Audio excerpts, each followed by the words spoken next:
दोस्तों, अगर आप और अच्छी नींद चाहते हैं तो हमारी प्यारी सी ऐप नींद को इंस्टॉल करें। इस ऐप पर आपको एक्सक्लूसिव स्लीप स्टोरीज़ मिलेंगी और आप बिना यूट्यूब प्रीमियम के भी इन स्टोरीज़ को बैकग्राउंड में सुन सकेंगे। इंस्टॉल करने के लिए आप हमारी वेबसाइट neend.app पर ज़रूर आइए और अच्छी कहानियाँ, स्लीप म्यूज़िक, कुछ टिप्स सुनने के लिए इस चैनल को सब्सक्राइब कीजिए। नमस्कार, मैं हूँ माया। आज सुनिए लेखक रजत की लिखी स्लीप स्टोरी गौरी की दुनिया। कल्पनाओं की दुनिया भी बड़ी दिलचस्प होती है और अगर वह किसी बच्चे की कल्पना है तो वह जादुई भी होगी। गौरी ऐसी एक प्यारी बच्ची है जो अपनी माँ से रोज कहानी सुनकर सोती है। कहानियों के कैरेक्टर्स वाकई में आकर गौरी से बातें करते हैं और उससे मिलते हैं, उसके साथ खेलते हैं।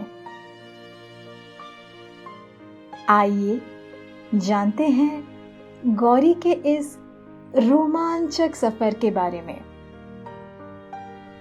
लेकिन इस रोमांचक सफर पर जाने से पहले आप अपने आसपास की सारी लाइट्स ऑफ करके आराम से लेट जाएं। अपनी आंखें धीरे से बंद कर लीजिए। अब थोड़ा सा अपने शरीर को आराम दीजिए। थोड़ा और आराम। अपने शरीर को बिल्कुल ढीला छोड़ दीजिए। कोई टेंशन नहीं, कोई तनाव नहीं। अपने दिमाग में चल रहे सभी विचारों को, चिंताओं को त्याग दें। एक शांति सी महसूस करें।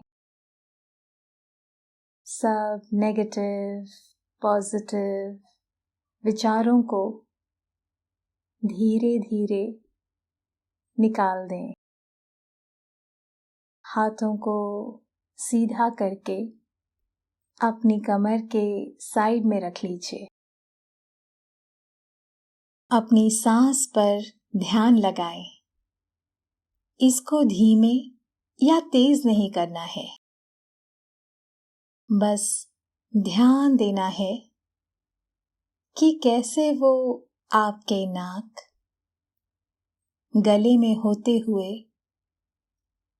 फेफड़ों में आ रही है और आपके फेफड़े फूल रहे हैं और कैसे वो आपके फेफड़ों से वापस गले और नाक के माध्यम से वापस निकल रही है और आपके फेफड़े थोड़े सिकुड़ रहे हैं।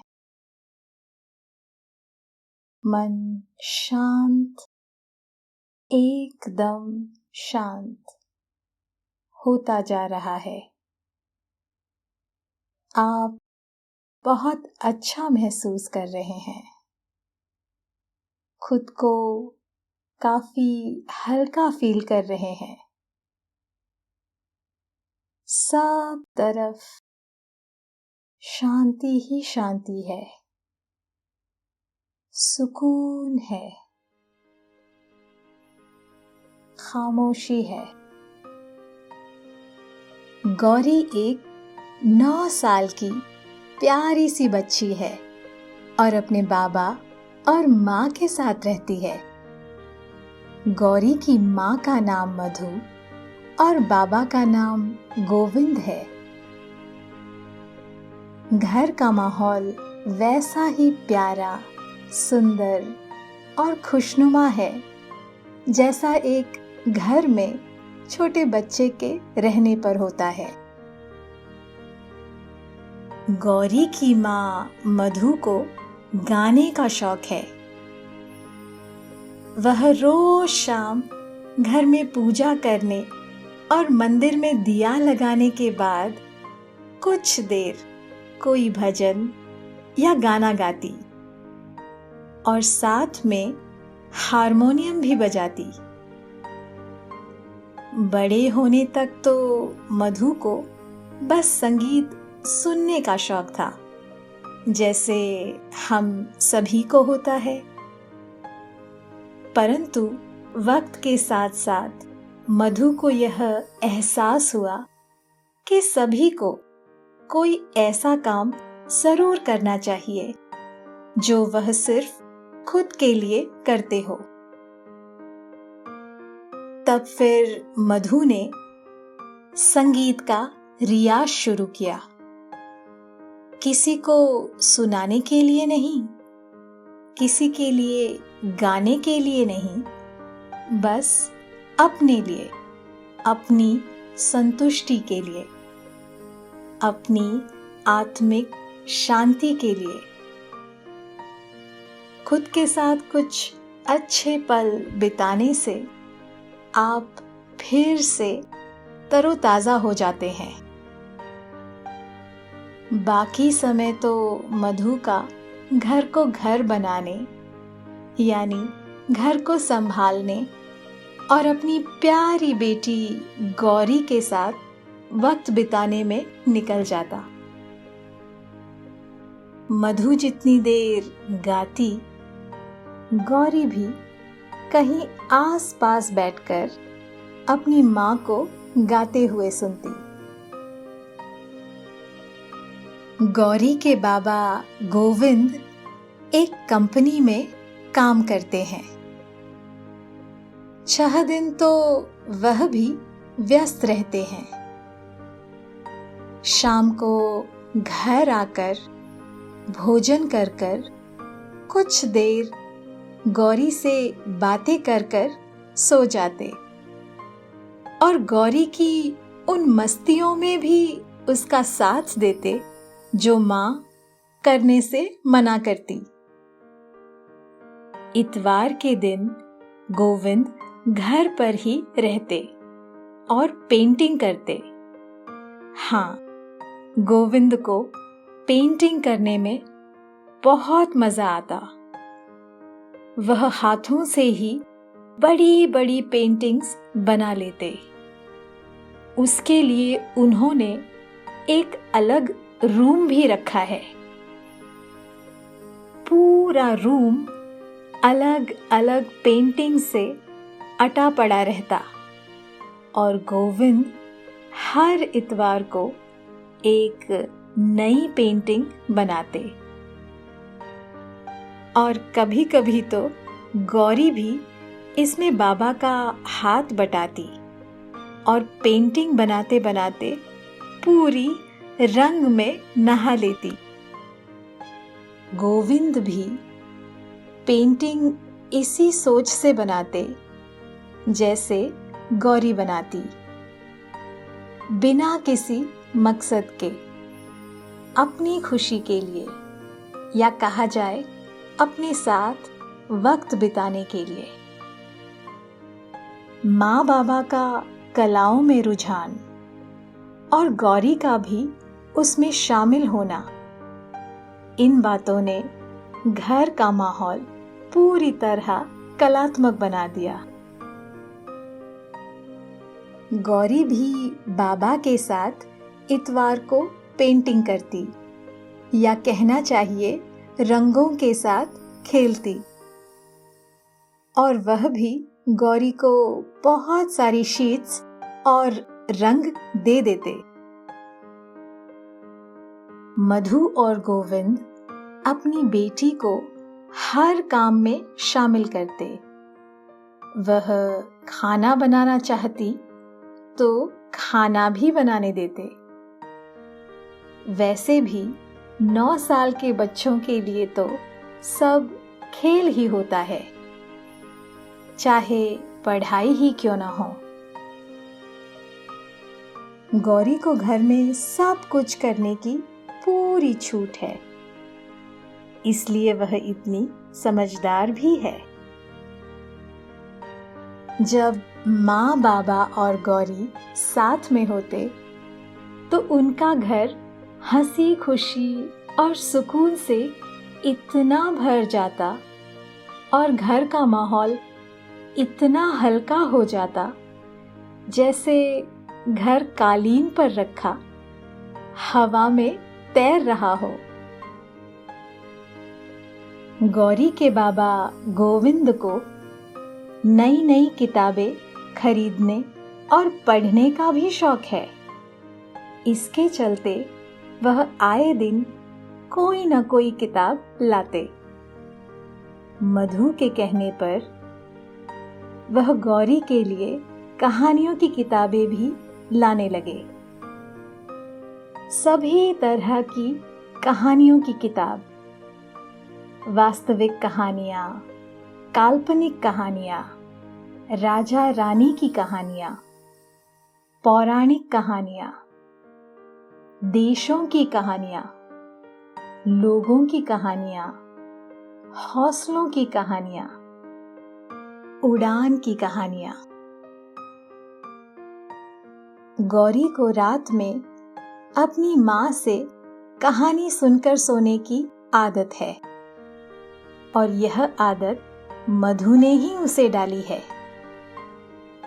मधु गौरी को अलग अलग कहानियां सुनाती। कभी वह कहानी जो उसने अपने बचपन में सुनी थी, या किसी अखबार में से कोई कहानी, या बच्चों की पत्रिका में से पढ़कर कोई कहानी। और जब गौरी फरमाइश कर देती कि इस तरह की कहानी सुननी है, तब कभी कभी मन से बनाकर भी मधु कहानी सुनाती। गौरी रात 10 बजे सोती। उसके कमरे की छत बिल्कुल ऐसी है जैसे आसमान की छत। वहां भी चांद तारे बनाए गए हैं जो रात के अंधेरे में चमकने लगते और जैसे आसमान कमरे में आ जाता। गौरी के बाबा माँ ने ऐसी छत इसलिए बनवाई ताकि गौरी को महसूस हो कि उसकी दुनिया कितनी विशाल है।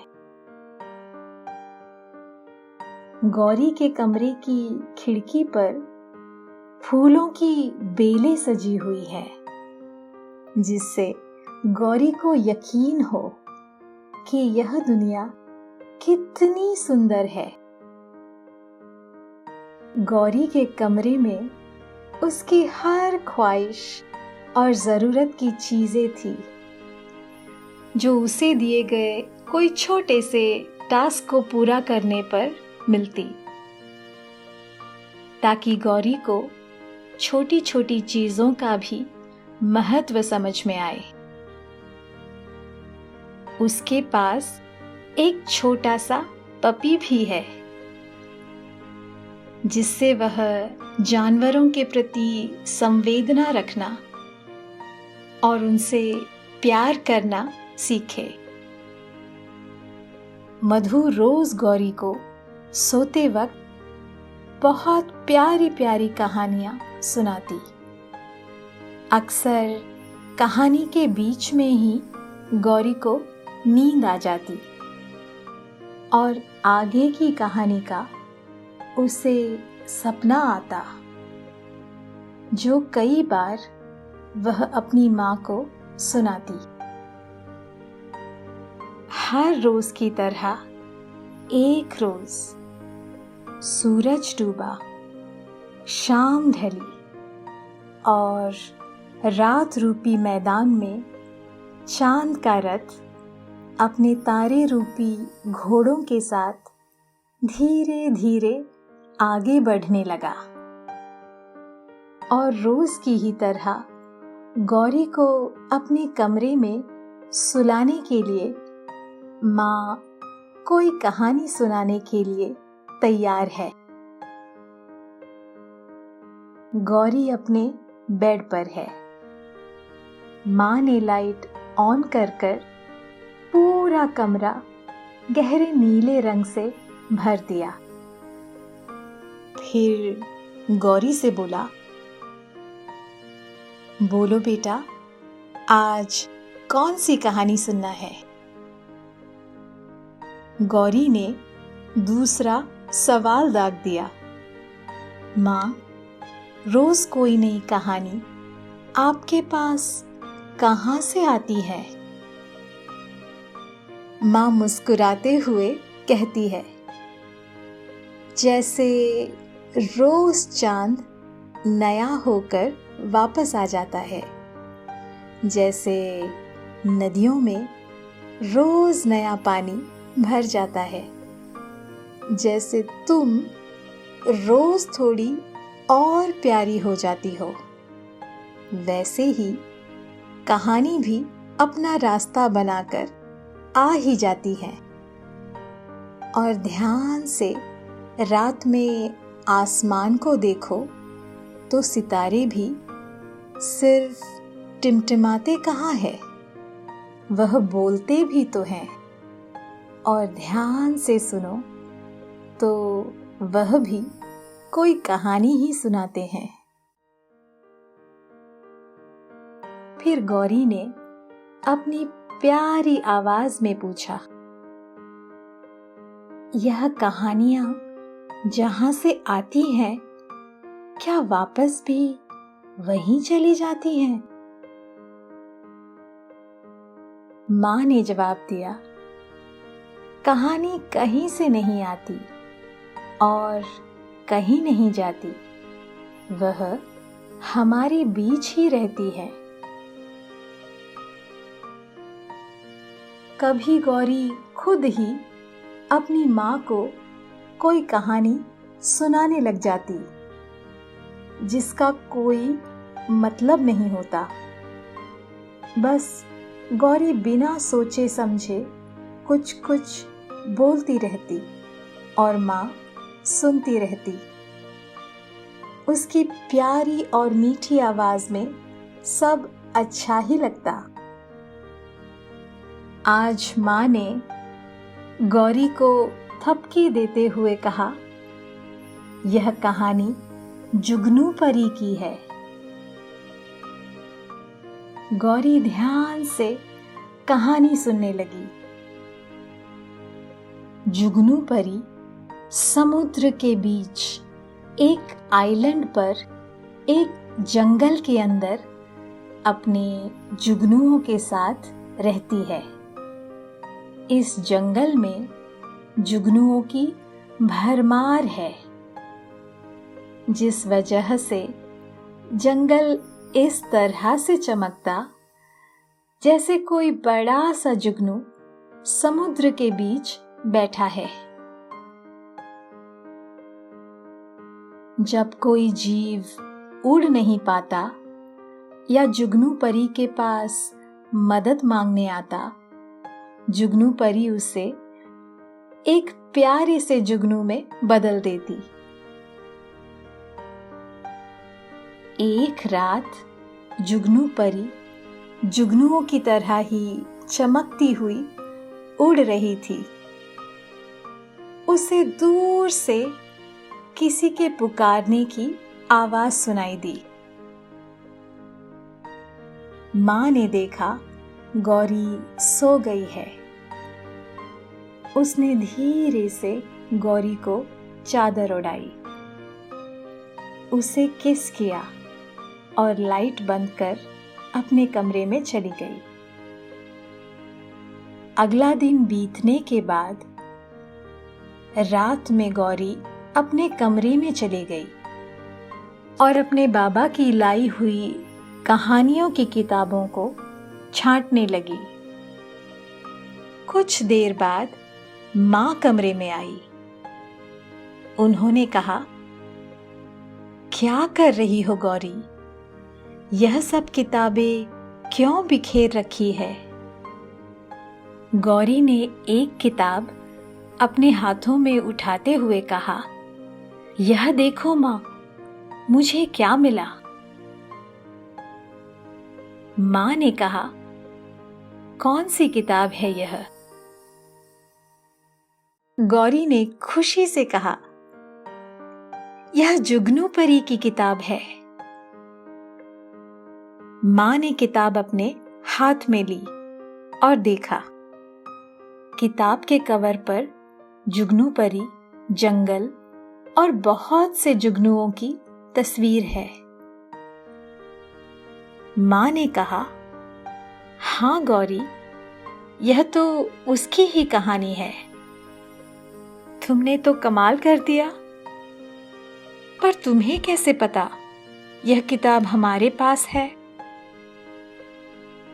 गौरी ने कहा, मुझे रात में सपना आया था और सपने में जुगनू परी आई थी।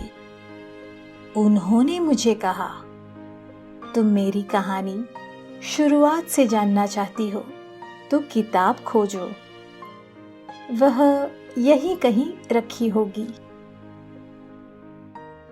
माँ ने कहा, यह तो कमाल हो गया। अब आज हम इसे ही पढ़ेंगे। आ जाओ पढ़ते हैं।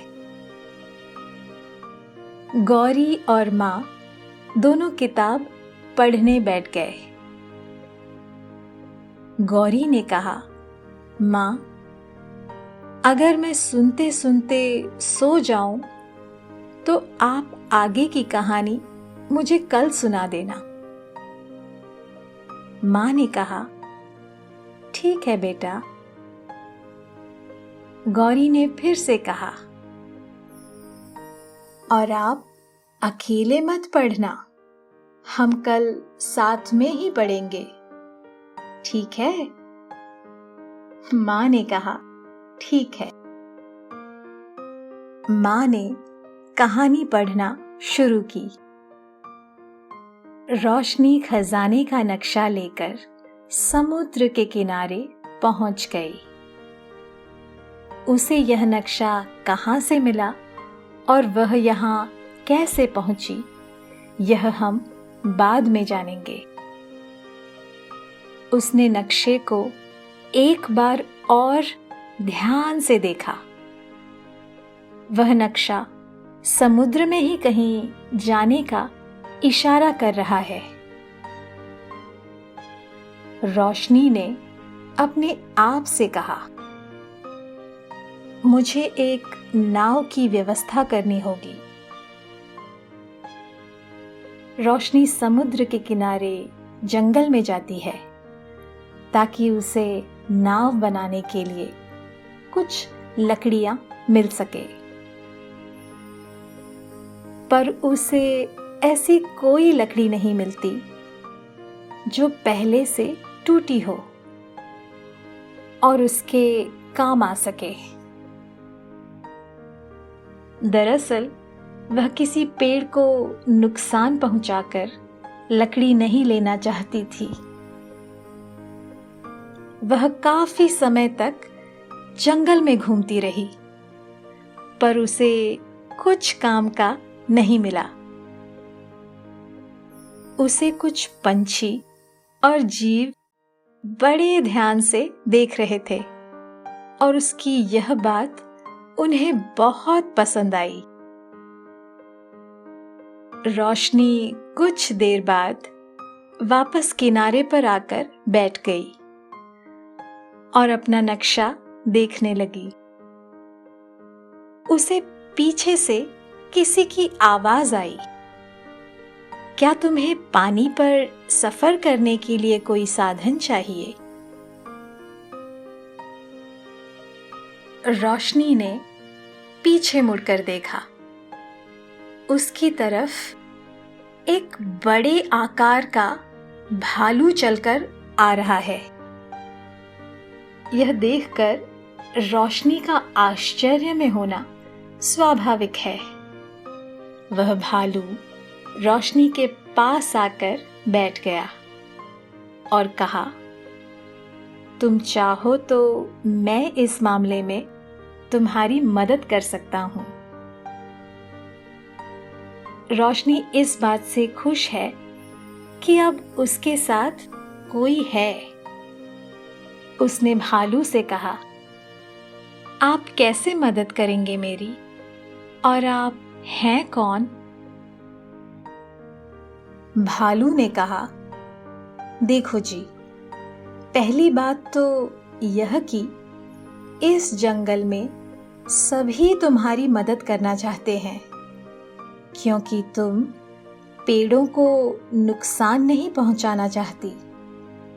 और दूसरी बात यह कि मैं किसी को जानता हूं जो तुम्हें जहां जाना है वहां छोड़ देगी। और तीसरी और सबसे जरूरी बात, मेरा नाम गबरू है और तुम कौन हो?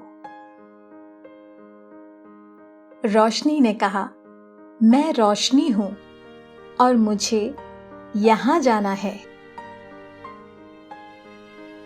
रोशनी ने उसे नक्शा दिखाते हुए कहा। गबरू ने कहा, ओ जी, इतनी सी बात, यह जगह तो मैंने देखी है। रुको, अभी तुम्हारे लिए सवारी मंगवाता हूं। गबरू उठा और समुद्र की ओर देखता हुआ आवाज लगाने लगा, ओ छबीली, और कहाँ है?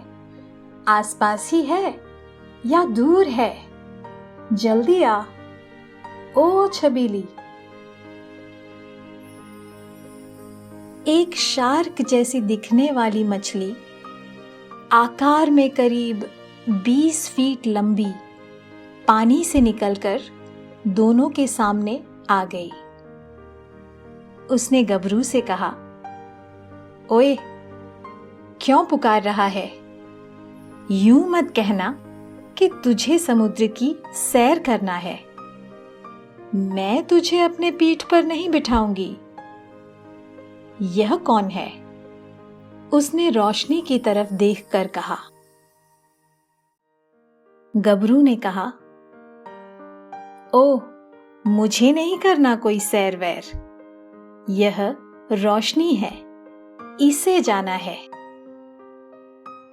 गबरू ने रोशनी के बारे में छबीली को सब बता दिया और वह भी राजी हो गई। मां ने घड़ी की तरफ देखते हुए कहा, गौरी, बहुत समय हो गया है, अब सो जाओ आप। गौरी ने कहा, नहीं मां, पूरी पढ़ लेते हैं ना। मां ने कहा, नहीं गौरी, कल पढ़ेंगे, अब सो जाओ। मां ने गौरी को सुलाया, लाइट्स बंद की और अपने कमरे में चली गई। कुछ देर बाद गौरी फिर से उठ गई और किताब लेकर लाइट्स ऑन कर फिर से किताब पढ़ने लगी। गौरी ने आगे पढ़ा। छबीली ने उसे अपनी पीठ पर बैठाया और पानी पर तैरती हुई ले जाने लगी। एकाएक एक आवाज से गौरी का ध्यान टूटा। उसे किसी के पंखों की आवाज आई। उसने किताब से नजर हटाकर देखा तो उसके कमरे की खिड़की से उड़कर कोई अंदर आया। वह एक परी है। गौरी उसे देखकर खड़े हो गई और कहा, आप परी हो? परी ने कहा, हाँ, और वह भी जुगनू परी। गौरी खुशी से उछलने लगी और परी के गले लग गई। जुगनू परी के पंख और पीठ पूरी तरह से किसी जुगनू की तरह ही चमक रहे हैं। गौरी और वह दोनों पास पास बैठ गए। परी ने कहा, आप मेरी कहानी पढ़ रहे हो? गौरी ने कहा, हाँ, पर आप इसमें अब तक आए ही नहीं हो। क्या आप मुझे आगे की कहानी सुनाना चाहोगे? जुगनू परी ने कहा, बिल्कुल, क्यों नहीं। गौरी ने उन्हें किताब देते हुए कहा, यह लो और मुझे सुनाओ। जुगनू परी ने कहा, नहीं, मुझे इसकी जरूरत नहीं है, मैं बिना इसके ही सुना सकती हूँ। आखिर यह मेरी ही कहानी है। रोशनी कहती है, हाँ, ठीक है। जुगनू परी ने कहा, हाँ, तो उसके बाद रोशनी छबीली पर सवार होकर आगे बढ़ती रही। रास्ते में रुककर छबीली ने अपने कई दोस्तों से उसे मिलाया। वह उसे कुछ देर के लिए पानी के अंदर भी ले गई। जुगनू परी ने देखा, गौरी को नींद आ गई है। वह उसे सोता हुआ छोड़कर चली गई। अगले दिन गौरी दिन में कमरे में आकर परी को पुकारने लगी। उसकी आवाज सुनकर परी आ गई और गौरी के कहने पर आगे की कहानी सुनाने लगी। फिर छबीली उसे समुद्र के बीच एक आइलैंड पर, जो पूरा जंगल से घिरा हुआ है, वहां ले गई। नक्शे के अनुसार परी को यही आना था। गौरी ने कहा, उसके बाद क्या हुआ? वह आपसे मिली? जुगनू परी ने कहा, नहीं, उसने खजाना खोजा और उस खजाने में कुछ ऐसा खास था जिस वजह से वह जुगनू परी बन गई। गौरी उछल पड़ी और कहा, अरे, इसका मतलब आप ही हो वह रोशनी। यह तो कमाल हो गया, पर यह कैसे हुआ? मुझे पूरा जानना है। जुगनू परी ने कहा, और वह खजाना था ही ऐसा। उसकी भी एक दिलचस्प और जादुई कहानी है। गौरी ने कहा, मुझे बताओ, मुझे बताओ। जुगनू परी उसे आगे की कहानी सुनाने लगी। अब जब भी गौरी बुलाती, जुगनू परी उससे मिलने आ जाती। और सिर्फ जुगनू परी ही नहीं, गबरू भालू, छबीली मछली भी।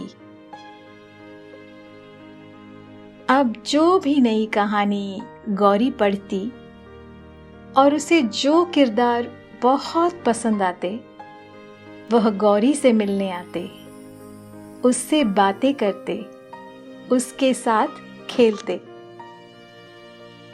गौरी को लगने लगा कि किताबें ऐसी ही होती हैं।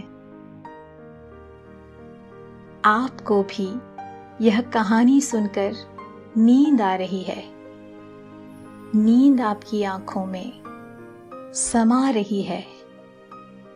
आप धीरे धीरे नींद में जा रहे हैं।